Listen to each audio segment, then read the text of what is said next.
Welcome home. I'm Jacob and we're cooking Bocca di Lupo at home together.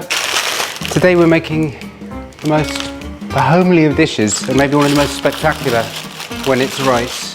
This is spaghetti with tomato sauce, pasta alla Pummarola. And we have spaghetti here from Gragnano. They're reasonably thick, very rough. You can really feel the texture if you give them a rub.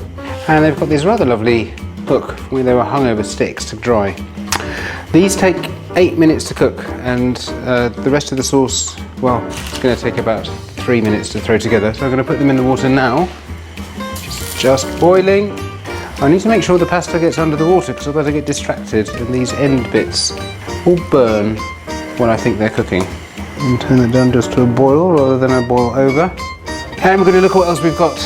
You've got a little pot with some pecorino. This is Pecorino Romano, and Pecorino Romano is not an overly refined cheese. It's most is produced in Sardinia, despite the Roman name, but it's really popular in Rome and key to Roman cuisine, and generally in the south they use it quite a lot. To my mind, Parmesan does not go on a tomato sauce. Tomato sauce is delicious with no cheese, but it's also delicious with pecorino, especially Pecorino Romano. And there's some basil leaves in here. And I'm just gonna, you could tear them if you wanted, but if you have a sharp knife, just cut them into bits. So I don't know how big they are, 1 centimeter shreds. And we have some tomato sauce. You actually have two things in one here. You have some chopped up raw tomatoes from Sicily, and you have some really cooked down tomatoes, which are San Marzano and whatever's in season. We basically just make a tomato sauce and we cook it and we cook it and we cook it and we cook it and we cook it. And we let it continue cooking until you could literally stand a spoon up in it. A number of Italian chefs have looked at me like I was mad when I told them how I like to make tomato sauce, because normally you either make a freshish tomato sauce with just boiling some tomatoes quickly, or you can make a really cooked down kind of ristretto one. But this idea of doing them kind of overcooked and raw seemed to them to be bonkers, but when you taste it, it's really, really good. So this just needs heating up and bringing it to a boil. It is going to need some water, and you could use just a splash of water, or you could do what most people do and take a splash of the pasta water. The pasta water is already hot, and it's there on your stove, or behind me in my case, because of this ridiculous setup I've got for shooting videos. And it's already a bit salty, which is normally a good thing. I'm going to turn the heat on and just heat this up. Wait for the pasta to cook, heat up the sauce, drain the pasta, put it in the sauce, stir the basil through at the end. A bit more olive oil if you like, that's up to you. We haven't included it because it really is your discretion.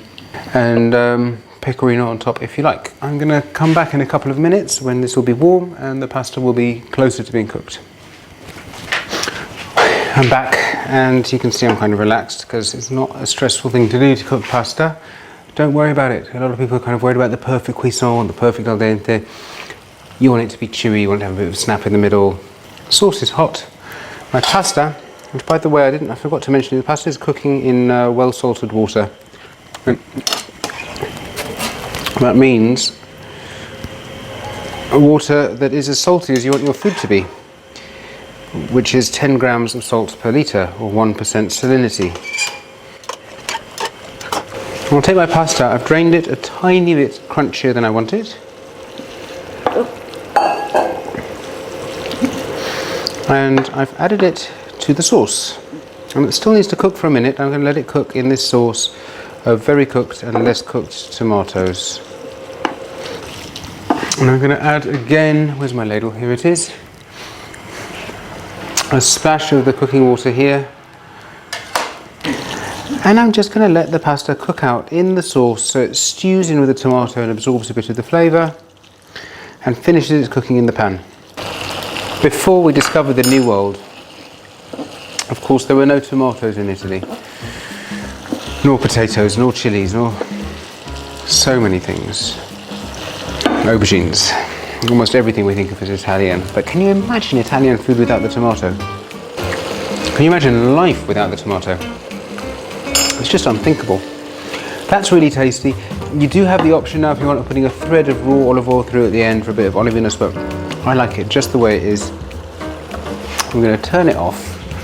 I'm going to grab some tongs because I find it easier to plate up with the tongs. I'm going to add my basil. Basil actually also is optional, but it's quite nice. And you can, if you want to do the Italian fancy thing, you can make a nest of it like this, like with a giant fork. But it's not necessary. And especially if you're plating up for just one person from the pan, this is enough for one main course or 2 people as a starter. You can do a pretty good job by just piling the pasta up with a little care and attention, straight from the pan, and not need to worry about it too much. Pecorino Romano is this delicious pungent cheese. This pasta is really delicious without it, or with it, even though I made a pig's ear of getting the cheese onto the pasta. And there you go, pasta alla Pummarola. Yum yum.